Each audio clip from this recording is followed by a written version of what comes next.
All right, welcome back to our third animation video. Now in this video, we're gonna have a look at how to create a few different effects, mainly around wiggle and bounce effects. So the first effect we're going to create is this highlighter effect, and it also has this sort of jittery, what they call a posterized look over the top. Again, I've supplied all the files for you to download as part of your download package. So what I'm going to do is just right click, create a new composition here. You can set this to be whatever dimensions you want, and the duration is about 5 seconds. And I'm just going to grab my newspaper layer and drag it here underneath.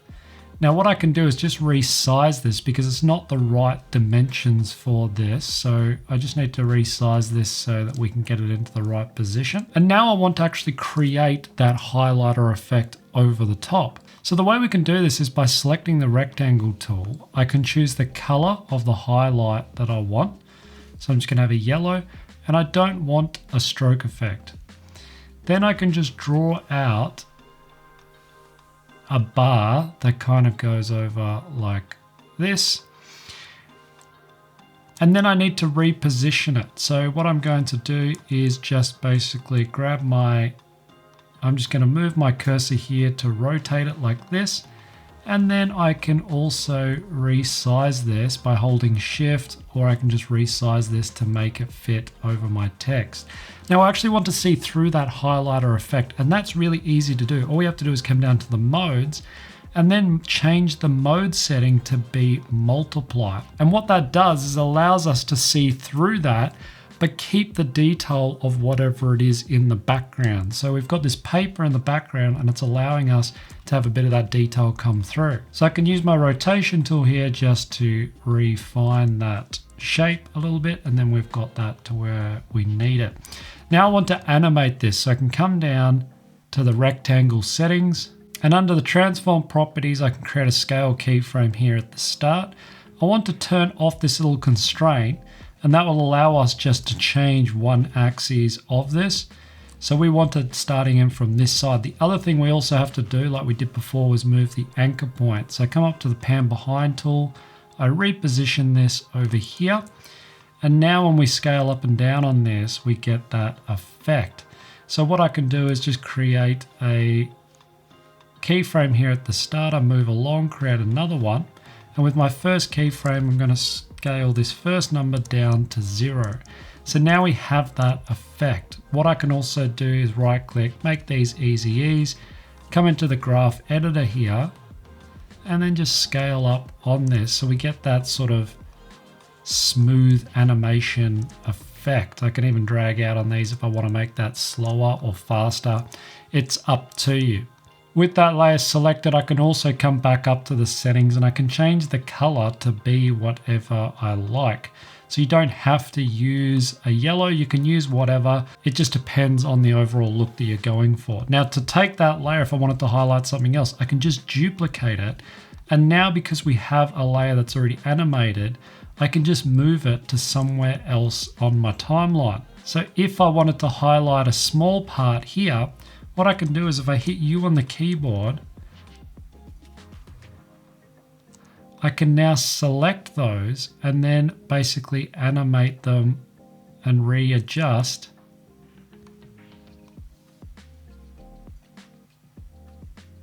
to make it fit that text.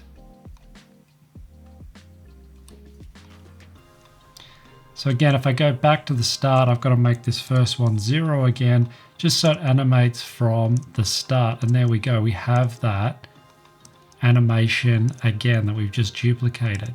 Now, one other thing that I see done in a lot of videos, it's quite popular now, is to have basically what looks like a slow frame rate effect. It's called a posterize, and you'll notice that it's used a lot in different types of animations. Now, it's really easy to do, but there's two ways you can apply it. You can either apply it directly to the layer that you want to affect. So if I just wanted to affect this animation, I could apply it to that.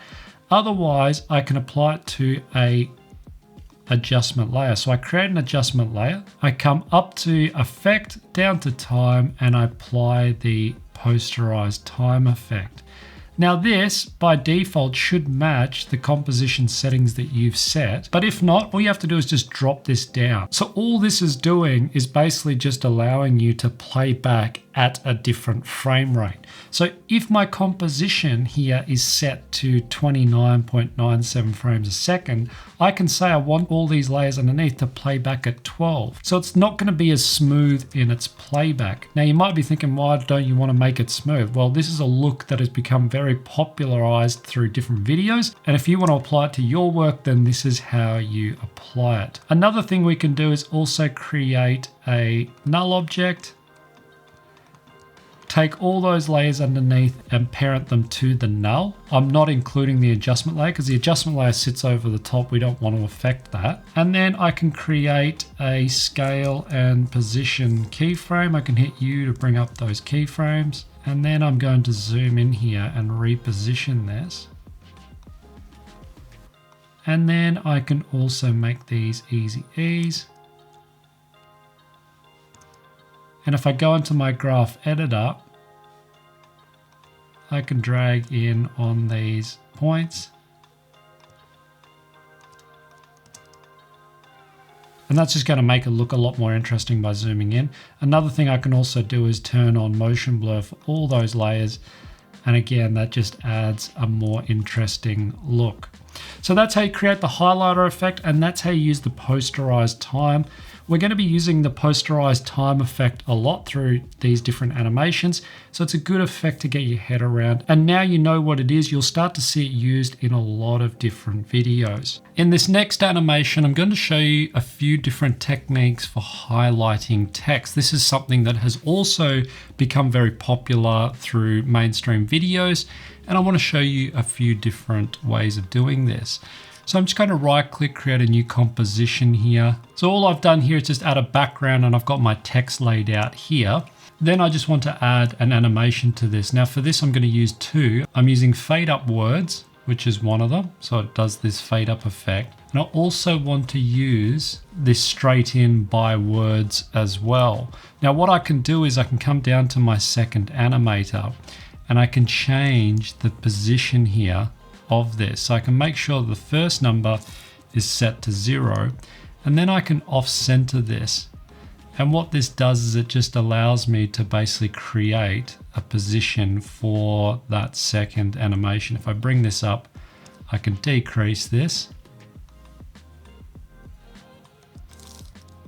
And if I make sure those two are lined up, I can also right click on these and make them easy ease.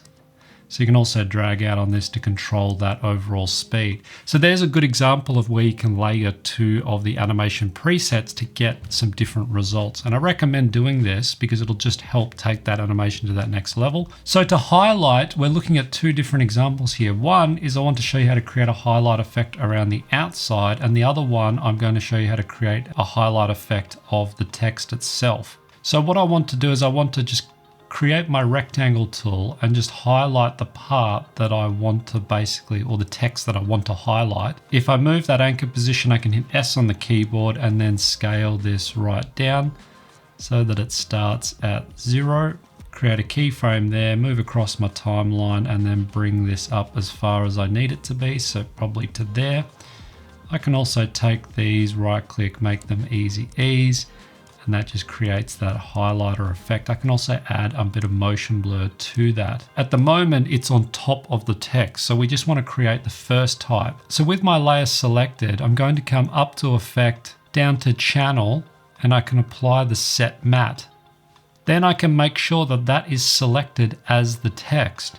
Now you'll see here that it's automatically now highlighting just the text that we need. So I can always go through and readjust this if I want it to go out further or less. And that's how you create that highlighter effect. So what I can do for the second one is if I duplicate this, I can off center it. And now what I'm going to do is move it down here. Hit U on the keyboard, I can bring up those animation keyframes and I can drag this out. So I want it to basically start as that text is coming in here. So maybe a little bit more here. So something like that. I can speed this up. And because we already have that set matte applied, if I hit invert matte, we now are basically creating that box which sits behind our text. Now, if you were just going for this straight effect, you could just create that effect and drag it underneath your text and not have a set matte, and it'll do pretty much the exact same thing. But if you do it this way, it just gives you a little bit more control. I can also come in here and just change the color. And now when I play through, there you go, we have that finished effect. So that's how you create those highlighting text effects. You see it all the time in various videos. Now you know how to do it and you can apply it to your own videos. So this is what we're going to be creating next, which is this wiggle text effect. And it's something that's also become very popular. So I'm going to start by creating a new composition. And then I'm going to right click and create a new background here. This can be whatever you want, it doesn't matter. And then I'm going to add some text that sits over the top. So I've just typed out some text here, I just put it onto my timeline. Then I want to add an animation preset to that. So I come over here under the animation presets for text, and I'm going to use the fade up characters. I can hit U to bring up those keyframes and just move this in, and then we have that simple fade on effect. So now I want to create that wiggle look. So with my text selected, I'm going to come up to effect, down to distort, and add the turbulent displace.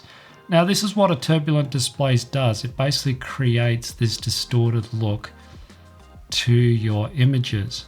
Now we can use this to create all sort of distortion effects. But here what I'm going to do is I'm going to scale the amount up, and then I'm going to bring the size right down. So something like that. So we get that little distortion effect. If you bring this up, you'll get more or less of that. So you can see it kind of applies this sort of distorted look to your text or your image, whatever you're applying it to. And now to animate it, we can use the evolution slider. Now, an easy way of animating the evolution slider is by using an expression. So what I can do is if I hold Option Alt on my keyboard, I can click the little stopwatch of the evolution, and that opens up what we call an expression. Now we're going to look at different expressions throughout this course, but a very basic expression that you can use is time times and then the number that you want to use. So in this case, I'm going to use 2000. And then when I hit enter, basically all that does, it cycles through that evolution slider at a set rate. So that's really handy. Instead of trying to animate multiple keyframes, if we want it to move at a set rate, that's where the time function or the expression comes in, and it's really handy for that particular effect. So that's how you create that wiggle style text. It's quite simple, but it does demonstrate a few things that we're going to use in this course. So in this next video, we're going to have a look at how to create bouncing text, or this sort of elastic style text. So there's lots of different ways you can create sort of bouncing or elastic text, but I want to show you one method that I use that is a little bit easier than the others. So I'm going to right click, create a new composition. So all I've done here is just add a background. It can be whatever you want, whatever color. And I've also added just a simple letter or whatever you're going to use here. You do have to apply this effect to an individual letter or number. So you can't just apply it to a whole word. You can, but it's not going to look anywhere near as good. So an easy way to do this is by using an effect called smear. So with that layer selected, I can come up to effect, down to distort, and I want to add the CC smear. Now there's two in here. There's one which is called smear, and then there's CC smear. The CC smear is the one that we're going to be using for this. Now you can see when I drag these little points around, it's already distorting my text. So this could be quite an interesting effect if you wanted to create some liquid style text. Again, this is why I use this, because it's just a really easy way to do this, and it's quite an effective way. So you could mess around with that to create some interesting look. So what I want to do first is start with both of mine in the middle, because the distortion is only applied when these are at different points.